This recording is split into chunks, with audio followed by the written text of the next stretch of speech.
Hi folks, welcome to the Prepared Homestead. This is Travis. Thank you all for stopping by to watch. Tucked into the trees here today because it's extremely windy here, and so I'm hoping that I can avoid too much of the wind noise, but I apologize if that happens to happen. I'm going to talk about some things more in the news when it comes to shipping, goods, supply chain issues that's probably leading us to some pretty serious times up ahead. And then I want to get into some tips and ideas and things of how to prepare yourself for very possibly what's going to be happening over the next weeks and few months. I think that all of this is coming to a head probably sooner than later. I'm not an expert.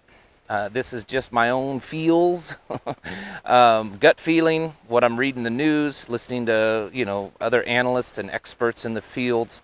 And I cannot imagine this is all going to just keep going the way it's going for much longer. So I want to talk about that. We talk about the ships off the port of LA that are just kind of anchored, and it's not just there. I've pointed that out last week, but there's more and more coming out about that. There's videos of people that are actually out on boats or on the coast, and there's taken video of Galveston, Port Galveston, Savannah, Georgia, a few other places where ships are backing up in those places also. But then it's not just the ships. A few weeks ago I mentioned this, and I think I may have even mentioned this months ago, but it's not just the ships. It's also affecting trains. You see, the majority of these cargo containers that are on these ships, when they get taken off of the ships, the majority of them are put on trains and they're shipped all over, or at least a lot of them are. And they usually kind of come to these different train yards, distribution yards, and then they figure out where they're going to go from there. The biggest one, or at least the one that has the most traffic and that is the most important to the nation's rail infrastructure, is in Chicago. Here's an article here that in Chicago, the trains are backed up 25 miles. 25 miles. That these things are backed up trying to get in to the distribution center there, where they can be unloaded or the trains can be disconnected, and they move them around and figure out where they're going. 25 miles. There's reports coming out of how they are so backed up in these different rail yards where they don't have enough employees, and that they can't get things moved quick enough. They're saying 4 to 6 weeks. The ships that are out in the ocean, that it's taking 4 to 6 weeks to get them from just being anchored to actually getting to the docks to where they can unload. So. That's not including the time it takes to get over across the ocean and stuff. So as I said before a couple of weeks ago, there's no signs or no indicators at all that this is getting better, that this situation is being resolved. In fact, it's just the opposite. Everything is pointing the direction that it's getting worse, worse, worse, worse, and it's getting worse pretty rapidly, I think. And of course, many of you know that in the last 48 hours, lots of flights were shut down, 2,000 Southwest airline flights. There was also a couple of days ago, the Jacksonville, Florida airport pretty much had to shut down for a while because they didn't have enough air traffic controllers. There's a lot going on in the news about what really is the cause of this. I don't think the media and the companies want to admit that it's because people are refusing this, and they're not working because they're refusing that. But the fact is that this kind of stuff just can't keep going on and not affect us.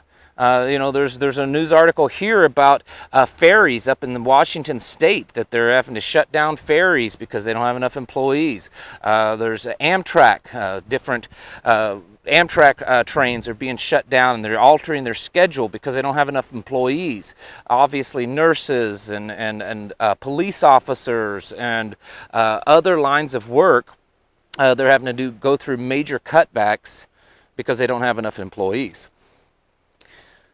Before I go any further, I just want to make a note that For all of the people that disbelieve this stuff, or that at least don't believe that this stuff is going to cause any lasting effects, please explain to me how a country, any country, can go through all the things that we've happened over the past year and a half of shutdowns and business closing and not coming back, and supply chain problems and people not working, and on and on and on, and expect that things are just going to one day wake up and things will be fine. There is a day of reckoning that's coming for all the things that's happened, and I think that day of reckoning is happening soon. And so I want to get into some ideas of what you can do to kind of prepare yourself for this fall and winter. Before I get to that, and I know there's some of you that absolutely hate that I don't just get to the point right away. And you're probably the same kind of people that just read the end of the book. But sometimes you have to read the entire book to understand the context. And so that's what I'm doing. I want to make it clear when I talk about things that, especially this situation about things getting bad, that things could get bad over the next few weeks, the next 2 months, 3 months, maybe sooner, maybe a little later.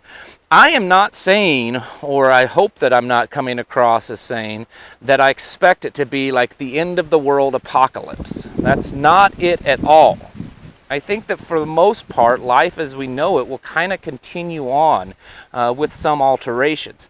I think that things are going to be tough. I think that it has the great potential of rapidly spiraling out of control and being something like what Venezuela has gone through, or even just the Great Depression here, or something of similar to that. But I do think that things are just going to be tough. Supplies are going to be hard to come by. Food, things that you want, you may not get as much as you want because there just may not be as much available. The money, your money's not going to buy as much. They're already saying that the inflation is going to continue ticking upwards. Some of you may not have jobs. Some of you may be forced to make a choice of standing with your principles of freedom, or caving in and giving in to the big system. And so you may be in a position that you don't have the income that you once did. I do think all of this coming together, it's gonna make for probably a pretty tough winter. People most of the people are still asleep and oblivious to what's going on. I think once Thanksgiving hits, starting between Thanksgiving and through till Christmas, is the big grocery shopping time of the year. And so people are going to go out and they're going to buy a lot, or at least try to, for Thanksgiving, and probably realize at that point that things aren't what they're used to. And between that day and leading up to Christmas, I think there's a potential there for people to start to panic. And when that panic sinks in and they start doing panic shopping, it could be that straw that breaks the camel's back. I'm not saying it absolutely is and will. I'm just saying that things are kind of looking a little rough. And then you add into the things that I talked about yesterday with the energy, and with several countries shutting their grid down or on the verge of it, and the increase of fuel prices, gasoline, coal, propane, natural gas, things that they look like they're going to be skyrocketing over the next few months. When you add all that together, your money's not going to go as far as it once did, and there may not be as much stuff to go around for everyone as there once was. So when you add all that together, yeah, I do think things could be pretty tough come this winter.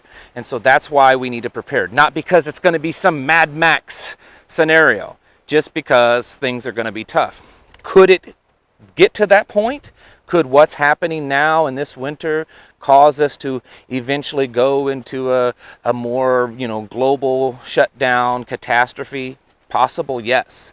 But I think for right now we need to understand that the odds of things getting pretty rough this winter are pretty good right now. So I want to tell you some of my ideas on what you could do to prepare based on that assessment. Number one, food. We talk about food all the time. You should be and have already been stocking up on food. A lot of these stores are showing that already they're starting to cut back on their hours. We're starting to see limitations put on how much you can purchase of stuff. if you do celebrate certain holidays, and you're used to having people over, you should probably start stocking up now on things for that, and just stocking up on shelf stable foods, because it could be pretty rough. And so just continue stocking up on those foods. I've talked at length about this in many videos, and I would hope that at least by now people kind of get that. Another thing is medicines, and I'm referring to both prescription and over-the-counter. A lot of prescription medications and most over-the-counter medications come from China and India, both of which are having some problems. They're having problems shutting down factories or potentially having no electricity. There's also obviously the shipping problems from that region over here. So if you have medications that you need or that you typically use, I would stock up. I would stock up at least 3 to 6 months if you haven't already. Doesn't mean that in 3 to 6 months things will be good, but at least it's gonna hold you over. So if you have arthritis and you take an over-the-counter medication for that, you should probably stock up on that. I've already seen reports coming through over the last few weeks of people going to pharmacies like CVS and Walgreens and having a tough time finding certain over-the-counter medications that they're used to getting. With prescription medications, that's a little tougher. I get it. Usually you can twist your doctor's arm into writing a 3-month prescription, and sometimes you can even get your insurance to cover that. I know that doesn't take care of everything. It's not perfect, but at least it gives you 3 months. And there may be other ways. Some people can purchase a little bit at a time. Some of your medications you can purchase without insurance because they're cheap enough. So there are other ways, but I would certainly look at medications and first aid supplies of making sure you've stocked up as much as you possibly can. Another thing that should be very top of the list is heating. Most of the country goes through pretty rough winter, with the exception of the most southern parts of America. And so with the increase in fuel costs and shortages, or I know not literal shortages, but shortages due to supply chain problems, lack of workers and stuff, certainly there's enough fuel there. It's just getting it to you. We should be stocking up on stuff and coming up with contingency plans on heating and cooking in your home. And I mentioned this the other day. So whatever the way that you heat your home, you should probably try to come up with some type of backup, and then have enough fuel there to kind of get you through for a while. Same way with cooking. Firewood is obviously one of them. Propane stores for a very long time. It's becoming harder to come by and more expensive, but you can certainly store it up if you can get access to it. Gasoline. Gasoline doesn't store that long. 6 months, maybe 9 months. You can add additives to extend that out, but in the end, it doesn't last that long. So if you stock it now, it will at least last 6 months in your gas cans. And that hopefully will get you through the worst part, as long as it doesn't just continue falling off the cliff in 6 months. So, having, it just depends. It depends on what you're using fuel for, because it's different for everyone.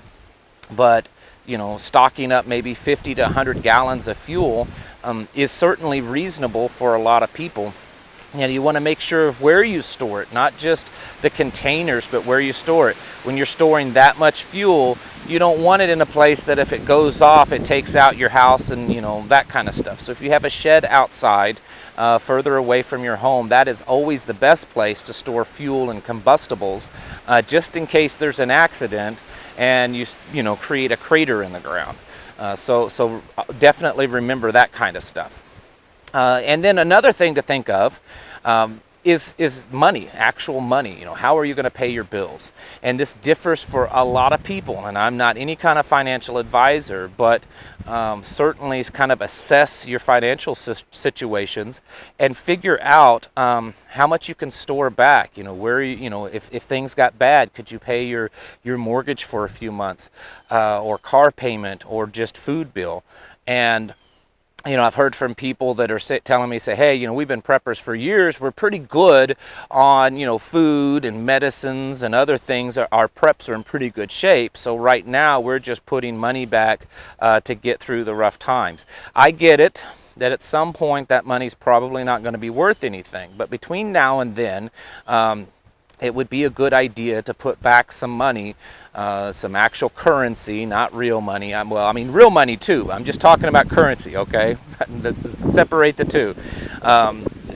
Put back some currency to kind of pay the bills and pay the man for a while until things get worse. And then also, of course, gold and silver. I save it myself, okay, I'll admit, but I'm not one of those ones that thinks that it's the end-all, be-all thing to do, because at some point people get hungry enough that you can't eat gold and silver, and they'll trade a bar of silver for a loaf of bread if you're hungry enough. So for me, gold and silver is also just a temporary fix to get you to a point. So remember that. Basically, the idea is if I could kind of explain it and how to prepare for what we're headed into, is think of it like a hurricane, except a hurricane that may last for a few months. If you look at things like that, at least for right now, what we could be headed into, this winter, that would be a good way to kind of prepare yourselves. For instance, us here, we're making sure that we've got all of our winter clothes, blankets, socks, that kind of stuff squared away. We're making sure that the vehicles, are ready to go. Brakes, oil changes, antifreeze, tune-ups, all that kind of stuff is good to go. Making sure, chainsaws, generators, that kind of stuff is good to go, along with obviously food and water and medicines and things like that, animal feed, extra hay, extra firewood, because we don't know how long things are going to last. We don't know how rough of a winter we're going to be going into with continuing in with the grand solar minimum. And now I understand that the vast majority of you, including this family, can't do necessarily all the things that I said, because you probably just don't have the money to do that. But you certainly should be evaluating your situation, because when you, like I said, you add in all the stuff that's going on. People aren't going to work. Less people are probably going to be going to work. Energy crisis, supply chain crisis, fuel crisis, food crisis, all of this stuff happening. It is the makings and the perfect storm coming this winter, and I think it just makes sense to do everything you can to get prepared for it, because I can't imagine this nation being attacked, really, and that's what it is, because this is all controlled demolition, and I view it all as an attack. We can't expect this country to continually be attacked on so many different fronts, supply chains and, morality and family and on and on and on, and expect that it's just going to be okay. At some point, Rome is going to collapse, and we have to do what we can to get ourselves and our families and our loved ones around us ready, because it could be really, really bad. It may not be, at least this winter, but it certainly could be bad enough to make times really tough. All right, folks, thank you for watching. Catch you in the next video.